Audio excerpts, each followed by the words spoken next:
तो आइए नमस्कार, ये हम समझने की कोशिश करते हैं कि जो आपका सोशोलॉजी का 4th चैप्टर है, चौथा चैप्टर है, उसके अंदर जो बताया गया है, कह रहे हैं कि बाजार एक सामाजिक संस्था के रूप में कहीं ना कहीं देखा जाए भारत के, ये भारतीय बाजार के रूप में बात किया जाएगा, तो भारतीय बाजार के बारे में बात किया जाएगा। तो यहाँ पे कुछ विचारकों का नाम आएगा, कुछ ऐसे कहीं ना कहीं कि भाई वो बाजार किसे कहते हैं, या तो किस माध्यम से अगर देखा जाए उपनिवेशवाद से पहले के बाजार और उपनिवेशवाद के बाद के बाजार। यहाँ पे इस आधार पे या तो बाजार होता क्या है, इस आधार पे इसके अंदर बात किया जाएगा। ध्यान रखिए, ये आपका पार्ट, ध्यान रखिए, पार्ट फर्स्ट है ये।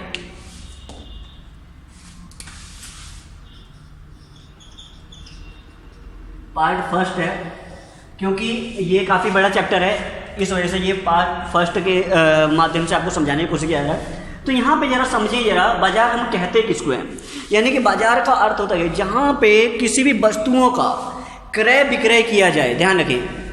चाहे वो साप्ताहिक बाजार हो, चाहे वो शहर के अंदर बाजार हो, चाहे वो ग्रामीण स्तर पे बाजार हो। ध्यान रखें, जहाँ पे वस्तुओं का क्रय विक्रय किया जाता है उसे हम बाजार के रूप में मानते हैं। ध्यान रखें, ऐसा ध्यान रखें, एक विचारक है एल्फ्रेड गेल। ध्यान रखें, ये अपने विचार में ये कहते हैं कि हम बाजार उसे कहते हैं जहाँ पर वस्तुओं का क्रय विक्रय किया जाता हो, यानी कि कहीं ना कहीं वस्तुओं का खरीदा या बेचा जाता हो। यहाँ पे अगर हम इस माध्यम से समझने की कोशिश करें थोड़ी सी कि भाई ये जो क्वेश्चन पूछता है, क्योंकि कई बच्चों का ये लगता है भाई ये क्वेश्चन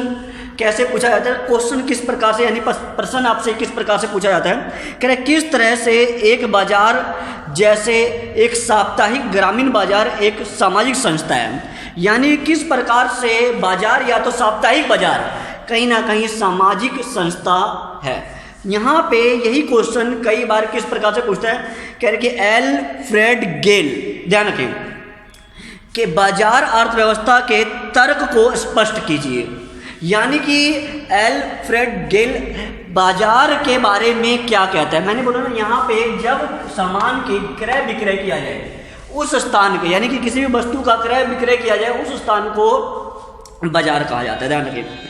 अथवा में यही क्वेश्चन क्या बोला गया, बाजार सामाजिक संस्था क्या है, यानी कि जो बाजार है वो सामाजिक संस्था है। बताओ कैसे। फिर क्या बोला गया, बाजार पर एक समाज शास्त्रीय दृष्टिकोण को आर्थिक दृष्टिकोण से कैसे अलग करता है, यानी कैसे वो अलग है, जो बाजार है सामाजिक दृष्टिकोण से अलग है और आर्थिक दृष्टिकोण से अलग है, बताएं। तो यहाँ पर बोला गया बाजार उसे कहते हैं जहाँ पर किसी भी वस्तु का, वस्तु के रूप में कुछ भी हो सकता है, ध्यान रखें, किसी भी वस्तु का क्रय विक्रय खरीदा या बेचा जाता हो हम उसे बाजार कहते हैं। चाहे वो साप्ताहिक बाजार हो, चाहे वो शहरों के अंदर बाजार हो, चाहे वो गांव के अंदर बाजार हो, चाहे छोटे बाजार हो, चाहे वो बड़े बाजार हो, हम जहाँ पे एक सामान का खरीद बेच करते हैं उसे हम बाजार कहते हैं। ध्यान रखें क्या बोला गया यहाँ पे, एल्फ्रेड गेल ये क्या कहता है, कहता है कि कह रहे प्रसिद्ध मानव वैज्ञानिक है ये कहता है, कह रहे कि जहाँ पर कह रहे कि इनके अनुसार, यानी कि एल्फ्रेड गेल के अनुसार बाजार के निर्माण व देख रेख में समाज के विशेष वर्ग का, ध्यान रखें, समाज का विशेष वर्ग का उसके अंदर दखल अंदाजी होती है। यानी कि बाजार का जो देख रेख करता है समाज के कुछ विशेष वर्ग, यानी कि अगर हम अगर देखें तो कई बार आज के टाइम में अगर देखें तो समाज के या तो बाजार के अंदर ही कई सारे ऐसे लोगों को चुन लिया जाता है कि बाजार का प्रधान ये होगा, इस मार्केट का प्रधान ये होगा, या मार्केट का सचिव ये होगा, इस उनके देख रेख में वो मार्केट वो बाजार चलता है। ध्यान रखें, कह रहे कि ताकि वो बाजार को सही प्रकार से यानी सुचारू रूप से चला सके। फिर क्या बोला गया, कह रहे कि जो सामाजिक संबंध को दर्शाता है, यानी कि बाजार जो है कहीं ना कहीं सामाजिक संबंध को दर्शाता है। कैसे, कह रहे कि बाजार की जो रूपरेखा है समूहों में अंतर और सामाजिक संबंधों को दर्शाता है। जैसे कि समझे जरा, एक एग्जाम्पल के लिए, बाजार में कोई कपड़ा आ रहा है तो कपड़ा अगर देखा जाए, कपड़ा सीधा सीधा वो दुकानदार बना के नहीं रहा, कॉटन कहीं और बन रहा है, कॉटन की खेती कहीं और हो रहा है, फिर उसकी सफाई कहीं और हो रहा है, फिर इसके बाद कहीं ना कहीं पे धागे बन रहे हैं, कहीं पे कुछ बन रहा है, और धीरे धीरे बनते बनते बिकने के लिए दुकानदार के यानी कहीं दुकानदार के पास आता है। फिर क्या बोला जाता है, कहीं ना कहीं अगर ये इनका संबंध ना हो एक दूसरे का, अगर संबंध ना हो तो कहीं ना कहीं बाजार के रूप में या तो बाजार के अंदर इस वस्तु को कैसे बेचा जाएगा, यानी ये संबंध है तभी तो। फिर क्या बोला है, कह रहे कि यहाँ पे कह रहे कि जो निम्न वर्ग है, जो निम्न वर्ग के लोग हैं, यानी कि निम्न वर्ग के लोगों में यहाँ पे जो रखा गया है आदिवासी, दलित, गरीब, ये लोग क्या करते थे, तरकारी, पहले समझे तरकारी बेचा कर। तरकारी उस समय जो बोला जाता है, तो आज के टाइम में भी गांव में बोला जाता है तरकारी, सब्जी, यानी सब्जी, फल सब्जी बेचने का काम ये लोग किया करते थे। वहीं कहीं ना कहीं देखा जाए ये तरकारी, या तो फिर आप और भी देखें, कह रहे कि स्थानीय, और कई लोग कहीं ना कहीं देखा जाए स्थानीय सामान भी बेचा करते हैं, यानी कि कहीं ना कहीं अगर देखें जो हाथों से बने हुई चीज़ें होते हैं, यानी कि हाथों से बने हुई चीज़ें, जैसे कि अगर हम बात करें टोकरी, या तो फिर हाथ से क्या नाम है चलाने वाला पंखा, या तो फिर हम बात करें कई सारे ऐसे जो चीज़ें होती हैं जो कि हस्तकला के माध्यम से बनाया जाता है, ध्यान रखें, यानी कि ये सारी चीज़ें वो बेचा करते थे, ध्यान रखें। और ये कहीं ना कहीं बाजार के बाहरी हिस्से में, यानी कि अगर देखा जाए बाजार के एक तरफ ये बैठते थे, बीच में कहीं ना कहीं देखा जाए उच्च वर्ग के लोगों को बिठाया था, यानी कि कहीं ना कहीं ये बाजार के बाहर वाले हिस्से में बैठा करते थे, और ये लोग यानी उच्च वर्ग के लोग कहीं ना कहीं बाजार के बीच में बैठा करते थे। इनमें वो लोग होते जैसे कि राजपूत, ठाकुर, व फिर कई प्रकार के उच्च हिंदू व्यापारी, ध्यान रखें, ये लोग कहीं ना कहीं देखा जाए बाजार के बीच में, और इनका ही कहीं ना कहीं बाजार के ऊपर बोलबाला हुआ करता था, ध्यान रखें, यानी कि इनके बीच वाले हिस्से में इनका कब्जा हुआ करता था। फिर बोला गया कह रहे कि सामाजिक संबंधों का पता क्रय विक्रय और मोल भाव से पता चलता है, बिल्कुल ध्यान रखें, कह रहे कि कहीं ना कहीं बाजार में जो सामाजिक संबंधों का पता चलता है वो खरीद बेचने वाले वस्तुओं और उसके फिर मोल भाव से कहीं ना कहीं इसके बारे में, बाजार के बारे में पता चलता है। ये सारी चीज़ें यहाँ पे कहीं ना कहीं देखा जाए बाजार एक सामाजिक संस्था के रूप में सामने आया है, ध्यान रखें, ये सारी चीज़ें यहाँ पर आपको समझाने को थी। फिर यहाँ पे बोला है, कह रहे कि बाजार के संबंध में एडम स्मिथ, ध्यान रखें, मैंने बोला ना यहाँ पे कई सारे विचारकों का नाम आएगा, तो यहाँ पे बाजार के संबंध में एडम स्मिथ क्या कहते हैं। एडम स्मिथ है ये 18वीं सदी का विचारक है, ये इसने एक पुस्तक लिखा था द वेल्थ ऑफ नेशन, ध्यान रखिए, कहीं ना कहीं कि इसने अपना पुस्तक लिखा था समाज के बारे में, वेल्थ ऑफ नेशन। उसके अंदर ये अपना कुछ बातें कह रहा है कि वस्तुओं का आदान प्रदान, जो बाजार होता है कहीं ना कहीं वस्तुओं का आदान प्रदान किया जाता है, उसे हम बाजार कहते हैं, ऐसा ये एडम स्मिथ ने बोला, ध्यान रखें। फिर क्या बोला गया, कह रहे हैं कि और यहाँ पे कहीं ना कहीं सौदों का चक्र, यानी कि मोल भाव का यहाँ पे चक्र भी देखने को मिलता है, कम ज़्यादा ये क्या नाम है बारगेनिंग करना कि भाई इतने में नहीं, इतने में आपको देना पड़ेगा, या तो फिर इतने में दीजिए, इस आधार पे ध्यान रखें, यानी कि मोल भाव का चक्र भी यहाँ पे देखा जाता है। फिर क्या बोला है, कह रहे कि व्यक्ति का लाभ समाज से, कहीं ना कहीं देखा जाए अगर कोई व्यक्ति बाजार में बैठा हुआ है, अगर वो ये बोले कि यहाँ पे इस दुकान में या तो इस बाजार में कोई ना आए, तो कहीं ना कहीं देखा जाए उस जगह पे या उस दुकानदार का उससे कोई लाभ नहीं मिलने वाला है। तो कहीं ना कहीं देखा जाए व्यक्ति का जो लाभ है वो कहीं ना कहीं समाज से है, ऐसा कहीं ना कहीं वेल्थ ऑफ नेशन पुस्तक के अंदर इन्होंने लिखा है एडम स्मिथ ने, ध्यान रखें। फिर क्या बोला गया, कह रहे कि अदृश्य बल, ध्यान, अदृश्य बल, अदृश्य बल क्या है पहले समझे जरा, क्या बोला, अदृश्य बल के अनुसार व्यक्तियों का लाभ खुद ब खुद समाज के लाभ में प्रतिपादित, यानी कहीं ना कहीं देखा जाए जो समाज का जो व्यक्तियों का जो लाभ है खुद ब खुद कहीं ना कहीं समाज के लाभ के ऊपर डिपेंड करता है। कहीं ना कहीं देखा जाए अगर समाज अगर गरीब है, समाज अगर बेरोजगार है, समाज किसी प्रकार से काम नहीं कर पा रहा है, तो कहीं ना कहीं देखा जाए फिर वो समाज दुकान पे नहीं जाएगा, और दुकान पे नहीं जाएगा तो दुकानदार के कमाई नहीं होगा। तो इस आधार पे फिर क्या बोला है, कह रहे कि अदृश्य बल के अनुसार व्यक्ति व्यक्तियों का लाभ खुद ब खुद समाज के लाभ में प्रतीत हो जाता है। कह रहे कि जिसे एडम स्मिथ ने अदृश्य हाथ का नाम दिया है। कई बार एक नंबर का क्वेश्चन है, अदृश्य हाथ किसे कहते हैं, ध्यान रखें। कह रहे कि आगे क्या कह रहे कि समाज के अर्थव्यवस्था का विकास होता है। कहीं ना कहीं देखा जाए इससे कहीं ना कहीं समाज के अर्थव्यवस्था का विकास भी होता है, ध्यान रखिए। फिर क्या बोला गया, आगे बात करते हैं। फिर इसमें जो क्वेश्चन पूछा जाता है, इसमें जरा क्वेश्चन देखिए किस प्रकार से पूछा जाता है। कह रहे कि बाजार अर्थव्यवस्था के संबंध में एडम स्मिथ के तर्क बताइए, यानी एडम स्मिथ का तर्क दीजिए। फिर क्या अदृश्य हाथ से आप क्या समझते हैं, इस तरह से यहाँ पे क्वेश्चन पूछा जाता है, ध्यान रखिए। फिर इसके अंदर ध्यान रखिए क्या बोला गया, कह रहे भारतीय अर्थव्यवस्था उपनिवेशवाद से पहले, यानी कि भारतीय अर्थव्यवस्था उपनिवेशवाद से पहले। आपको पता है, ध्यान रखें, अगर देखा जाए जब तक यहाँ पे ब्रिटिश यहाँ पे या तो फिर यूरोपीय लोग यहाँ पे नहीं आए थे, तो कहीं ना कहीं भारतीयों का अपना व्यापार केंद्र, अपना व्यापारिक नियम, या तो किस प्रकार से व्यापार करना है, ये सारे हुआ करता, ध्यान रखें। और फिर उपनिवेशवाद आया, और उपनिवेशवाद के बाद के व्यापार, यानी कि उपनिवेशवाद से पहले का व्यापार और उपनिवेशवाद के बाद का व्यापार, ये कहीं ना कहीं व्यापार पे क्या प्रभाव पड़ा, तो उपनिवेशवाद से, यानी कि भारतीय अर्थव्यवस्था है, भारतीय अर्थव्यवस्था पर उपनिवेशवाद से पहले पड़े प्रभाव, यानी कि देखा जाए उपनिवेशवाद से पहले जो देखा जाए कि किस प्रकार से प्रभाव पड़ा था भारतीय अर्थव्यवस्था के ऊपर। तो यहाँ पे एक जगह है तमिलनाडु, ध्यान, तमिलनाडु के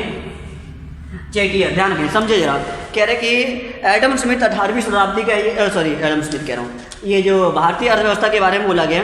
कह रहे कि भारतीय अर्थव्यवस्था के बारे में कहाँ पे, हाँ, कह रहे कि तमिलनाडु के नकटार एक है चेटियार समुदाय, ये समुदाय है, ध्यान रखें, तमिलनाडु के अंदर ये समुदाय चेटियार समुदाय या फिर नकटार समुदाय, जो कि उपनिवेशवाद से पहले ही कहीं ना कहीं ये प्रभावित देखा गया था। वहीं अगर देखा जाए कहीं ना कहीं इन्होंने व्यापार को काफ़ी ज़्यादा सफल भी बनाया, क्योंकि इसने ये देखा, कह रहा है कि ग्रामीण समुदाय स्वयं पर निर्भर होता था। ये तो बात सही है, ग्रामीण समुदाय आज भी अगर देखें, आज इस माहौल में, जैसे आज के माहौल है कि भाई हर जगह पर कहीं पे मजदूर मुंबई से वापस जा रहे हैं, दिल्ली से वापस जा रहा है, कर्नाटका से वापस जा रहा है, या तो कई जगह पे मजदूर आप कहीं अपने अपने गांव में जा रहा है, कहीं ना कहीं वो आत्मनिर्भर है वहाँ पर जा करके, नहीं कुछ तो खेती करके खा लेंगे, नहीं कुछ तो कहीं ना कहीं कुछ इधर उधर काम करके खा लेंगे, तो कहीं ना कहीं देखा जाए वो आत्मनिर्भर है ग्रामीण एरिया, ग्रामीण लोग। तो यहाँ पे क्या बोला है, ग्रामीण समुदाय स्वयं वो आत्मनिर्भर होता था, और उस आज के टाइम में भी कहीं ना कहीं ये आत्मनिर्भर है, ध्यान रखें। बहुत सारी बातें ऐसे हैं, अगर देखा जाए ये समस्या है, अगर आज के टाइम में देखिए कोरोना, देखो एक ना एक दिन कहीं ना कहीं चला ही जाएगा, या तो फिर हम देखें तो ख़त्म हो जाएगा, लेकिन जो मजदूर चाहे वो किसी भी शहर से वो वापस जा रहे हैं, जो पैदल जा रहे हैं, या तो इतने सारे प्रॉब्लम समस्याएं जो आ रही है, इस समस्याओं को जो वो देख रहे हैं, या तो फिर इस समस्याओं से वो बहुत ज़्यादा जूझ रहे हैं, तो आपको क्या लगता है कि भाई उस मजदूरों के ऊपर जो दुख पड़ेगा, या तो फिर उस मजदूरों के ऊपर जो उन्होंने दुख झेला है, उसके कारण वो कहीं ना कहीं वो शहरों की तरफ एक लंबे समय तक, ध्यान रखें, एक लंबे समय तक नहीं आएंगे, क्योंकि उनको पता है कि भाई अगर जाएंगे तो इस प्रकार से समस्या आती है, ना आने का, ना खाने का, ना रहने का, ना पहनने का, ना नहाने का कोई ठिकाना नहीं है। तो इस प्रकार से कुछ चीज़ें हैं। तो ये थोड़ी एक एग्जाम्पल था, ध्यान रखें। तो यहाँ पे जरा समझिए क्या बोला गया, यहाँ पे क्या बोला गया, कह रहे कि भारतीय अर्थव्यवस्था उपनिवेशवाद से पहले एक जगह तमिलनाडु, वहाँ पे समुदाय चेटियर समुदाय, ध्यान रखें, जिसे हम बोलते हैं नाकटार भी, ध्यान रखें, ये समुदाय है। कह रहे कि तमिलनाडु के जो नकटार समुदाय है, ये कहीं ना कहीं विस्तृत व्यापारिक केंद्र, यानी कि उपनिवेशवाद से पहले कहीं ना कहीं ये एक विस्तृत व्यापारिक केंद्र हुआ करता था तमिलनाडु, ध्यान दें, और ये दक्षिण भारत के अंदर आता है। फिर क्या बोला गया, भारत में, ध्यान समझिए, कह रहे कि ग्रामीण समुदाय स्वयं कहीं ना कहीं आत्मनिर्भर है। भारत के जो ग्रामीण समुदाय स्वयं कहीं ना कहीं आत्मनिर्भर है, चाहे वो खेती करके खा ले, या तो अपने लिए खुद उपजाए, कुछ इस प्रकार से, या तो फिर लघु कुटीर उद्योग लगा ले, या तो हम बात करें कि भाई हस्तकला के माध्यम से वो कमा ले, इस प्रकार से। फिर क्या बोला गया, कह रहे कि सूती वस्त्र, यानी कि जो तमिलनाडु या दक्षिण भारत है, वहाँ से ज़्यादातर जो निर्यात हुआ करता था वो सूती वस्त्र, या तो फिर रेशम के जो वस्त्र है, यानी कि रेशम और सूती वस्त्र ज़्यादा निर्यात होता था अदर देशों में, यानी कि दूसरे देशों में। फिर ये व्यापार का एक बहुत बड़ा केंद्र था, ध्यान रखें, दक्षिण भारत के रूप में तमिलनाडु, यही सारे ध्यान रखें। और इधर आपका केरला, या तो फिर हम बात करें कर्नाटका, जो आज के टाइम में ये सारे दक्षिण भारत के अंदर आते, ध्यान रखें, लेकिन उस समय कहीं ना कहीं तमिलनाडु के रूप में। फिर क्या बोला गया, कह रहे कि पारंपरिक समुदाय और जातियों का अपने बैंक हुआ करता था, यानी कि जो पारंपरिक समुदाय या तो फिर कई सारे ऐसे समुदाय जातियाँ हुआ करता था, कई सारे ऐसे जाति होते थे, उनका खुद का अपना बैंक हुआ करता था, यानी कि आपको लोन लेना है, देना है, इस प्रकार से, या तो फिर व्यापार को सही प्रकार से चलाना, उनका अपना खुद का बैंक हुआ। जैसे कि एग्जाम्पल के लिए अगर देखा जाए तो साहूकारों का अपना खुद का बैंक होता था, वहाँ से लेना देना कुछ इस प्रकार से समझे, ध्यान रखें। फिर क्या बोला गया, हुंडी बिल, ये लोग कहीं ना कहीं देखा जाए हुंडी बिल का प्रयोग करते थे। हुंडी बिल का एक तरह के एग्जाम्पल के लिए आज के टाइम में जैसे हमारा कैश मेमो होता है, यानी जो बिल जिस पे बनाते हैं, उस प्रकार से उस समय कहीं ना कहीं ऐसे बिल का प्रयोग किया है, तो उसको कहते थे हम हुंडी बिल, यानी हुंडी बिल का प्रयोग किया। फिर कहीं ना कहीं उनका बैंकिंग और व्यापारिक गतिविधि भी कहीं ना कहीं एक अच्छे प्रकार से चला करता था उपनिवेशवाद के पहले, ध्यान, उपनिवेशवाद से पहले। अब यहाँ पे उपनिवेशवाद के बाद क्या हुआ, यहाँ पे समझिएगा, उपनिवेशवाद के बाद क्या हुआ, कह रहे कि जो छोटे मोटे उद्योग था, जो छोटे मोटे उद्योग था, वो क्या हो गया, खत्म हो गया, उनका क्या हो गया, खात्मा हो गया। क्यों, क्योंकि कहीं ना कहीं पूंजीवाद को बढ़ावा मिला था। क्योंकि यहाँ पे अगर देखें तो यहाँ पे कुछ ऐसा नहीं था कि पूंजीवाद को बढ़ावा दिया जाए इस प्रकार से, ध्यान रखें, यहाँ पे पूंजीवाद को बढ़ावा दिया गया, इस वजह से लघु कुटीर उद्योग को समस्या है। फिर क्या बोला गया, कह रहे कि कई सारे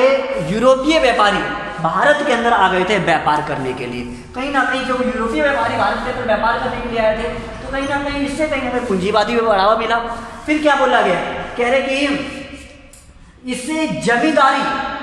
और स्थायी बंदोबस्त, ध्यान दें, जमींदारी प्रथा और स्थायी बंदोबस्त को भी बढ़ावा मिला था, ध्यान रखिए। फिर क्या बोला गया, इससे नगरीकरण और औद्योगिकरण को भी बढ़ावा मिला था, जिसको कहीं ना कहीं देखा जाए उपनिवेशवाद में एक बुरा प्रभाव, अगर देखा जाए उपनिवेशवाद का कहीं ना कहीं भारत के ऊपर या भारतीय समाज के ऊपर एक बुरा प्रभाव देखने को मिला। तो यहाँ पे कई बार यही क्वेश्चन, अगर हम इस प्रकार से दोनों को मिला कर देखें तो कई बार क्वेश्चन आता है कि भारतीय समाज में या तो भारतीय अर्थव्यवस्था में उपनिवेशवाद से पहले और उपनिवेशवाद के बाद